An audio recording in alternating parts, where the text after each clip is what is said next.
Hello, BookTube, and welcome back to your Daily Penguin. This is our tour through that Penguin Classic wall behind me. I don't have your usual glimpse of Frida because she is fairly comfortable right next to me on the bed, so she's not really thinking about being picked up and put in a video. But today's Daily Penguin is an anthology, a bit of a rarity. We haven't seen many of those lately on this Daily Penguin, and it's this. It's the Penguin Book of English Verse. It's edited by Paul Keegan. Great big thing that, as you can see, is battered because I use this a lot for enjoyment, pure enjoyment. I pull it down off the shelf a lot, but also for reference because this is different from most other poetry anthologies. Keegan decides to arrange, this is a survey of English poetry going all the way back to Sommer is gekommen in, so going all the way back to the earliest roots of English poetry, but and extending all the way to the present day, hence the size of it. But it is arranged chronologically. The poems are in here according to the nearest that we can approximate of their first publication date. So not all of Auden, not all of Robert Graves, not all of anybody will be together in this book. They'll be scattered all around, and that creates an incredible dialogue between some poems and others that don't ordinarily talk to each other in English language poetry anthologies. Here you're seeing when the public was able to read these things. And that's just amazing. That keeps me coming back to this volume over and over again in ways that I have many, many poetry anthologies. I don't always come back to them the way I do to this one. I don't know what that is on the cover. No idea why the cover of this thing is ugly.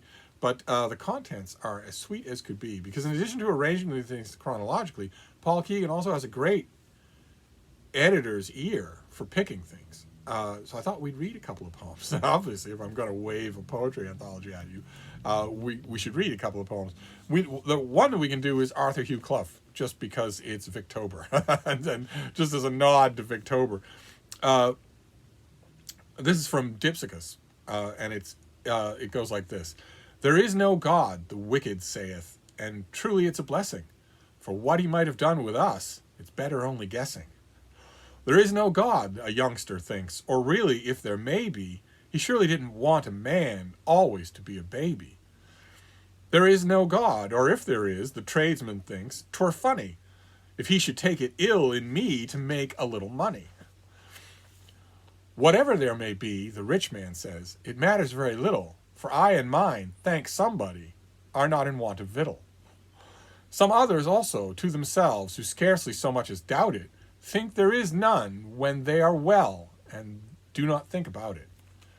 But country folk who live beneath the shadow of the steeple, the parson and the parson's wife, and mostly married people, youths green and happy in first love, so thankful for illusion, and men caught out in what the world calls guilt in first confusion, and almost everyone, when age, disease, or sorrows strike him, inclines to think there is a God, or something very like him. That is, we are told, 1865.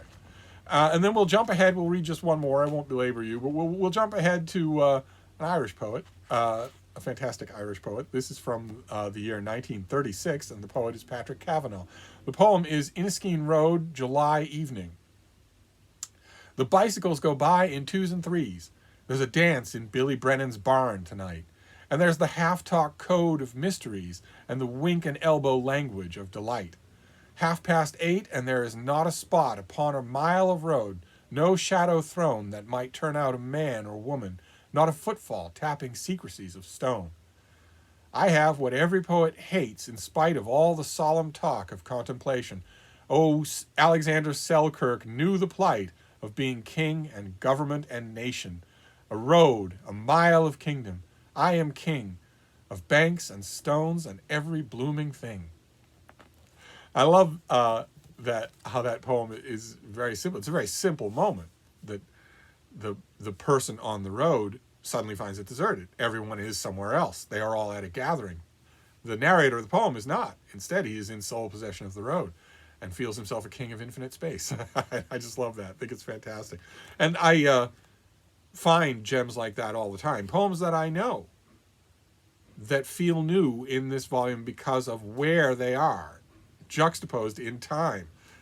An inspired decision on Keegan's part, and therefore an anthology that I can strongly recommend. This is no matter how many English verse anthologies you have, this one will do different things to your reading, even of poems that you're familiar with, which is really neat. It's not something I necessarily acquire of my poetry anthologies. I'm perfectly okay for them to do the standard thing. In fact, when I think English poetry anthology and the word standard, one thing comes to mind, and it's the Oxford Book of English Verse, which I know for copyright reasons or nomenclature reasons or whatever, is not a Penguin Classic and is not ever likely to be, but nevertheless, it would be nice if the Quiller Couch edition, the original Oxford Book of English Verse with a nice introduction and annotations, were a Penguin Classic. It would be nice if it were. And the Oxford book is arranged to fairly well. It's just a different kind of anthology reading experience. Every bit as valuable. But this, very glad to have it. So we have a big fat anthology for our Penguin today. No idea what we'll have tomorrow. We will reconvene then and find out. I will see you then. Thank you, BookTube.